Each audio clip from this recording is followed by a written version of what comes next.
আসসালামু আলাইকুম ওরহমতুল্লাহি ওবরাকাতু। ভালো থাকুন। 9806-এর পক্ষ থেকে আপনাদেরকে স্বাগতম। আজকে এখানে কথা বলবেন মোহাম্মদ বাচ্চু। উনি হচ্ছে শিমুলিয়া ফেরিঘাটের একজন অভিজ্ঞ ট্রলার মাঝি। ওনার মুখ থেকে আমরা কিছু শুনবো যে এখানের ভাড়ার পরিস্থিতি এবং এখানের নিরাপত্তাজনিত যে সমস্যাগুলো আপনারা মনে করেন ওই সমস্যাগুলো আদৌ নাই।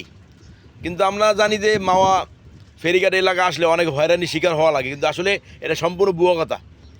এখানে মূল সমস্যা হইল কিছু কিছু অসাধু ব্যবসায়িক ছিল, এরা এখন নাই। এই এলাকা এখন খুব শান্ত স্বভাবে সবাই ব্যবসা বাণিজ্য করছে, কিন্তু ইনকামটা আগের থেকে একটু কমছে। এখন বাচ্চু ভাই কিছু বলবে। এখানে ট্রলার গাড়ে যেমন ইনকাম নাই, আগে যেমন ট্রলার 6 বছর বহুত খ্যাপ হয়েছে।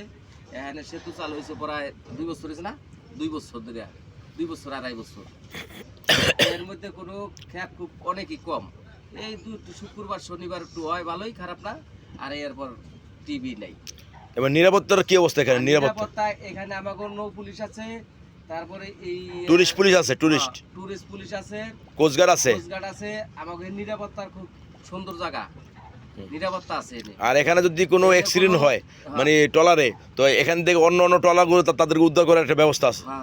উদ্ধার করার ব্যবস্থা আমাদের নৌ পুলিশ আছে, এবং সেনাবাহিনী তো আছে এখানে, সার্ভিস আছে, সেনাবাহিনী কর্মকর্তারা যোগ দেয়, ফায়ার সার্ভিসও আছে। ফায়ার সার্ভিস আছে। তো মোটামুটি যে নিরাপত্তা জটিল, তো আশা করি ইনশাআল্লাহ কোনো সমস্যা নেই এলাকায়। কোনো সমস্যা নাই এখানে, গাড়ির কোনো সমস্যা আল্লাহর রহমত। এই গত 10 বছরের মধ্যে আমি দেই নেই, 27 বছরের মধ্যে। তো আপনার মোবাইল নাম্বারটা বলেন, আর সবাই এটা যার প্রয়োজন সে ফোন দিবে।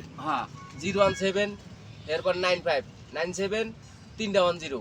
আপনার নামটা বলেন। আমার নাম মোহাম্মদ বাচ্চু মিয়া, শিমুলিয়া ফেরিঘাট।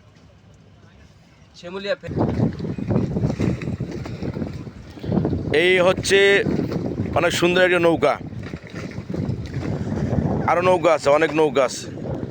আপনারা যেটা ভালো লাগে সেই নৌকায় বাচ্চু ভাইয়ের সাথে যোগাযোগ করে আপনারা পদ্মা সেতুর এরিয়া এবং রিজার্ভও আপনারা মারতে পারবেন।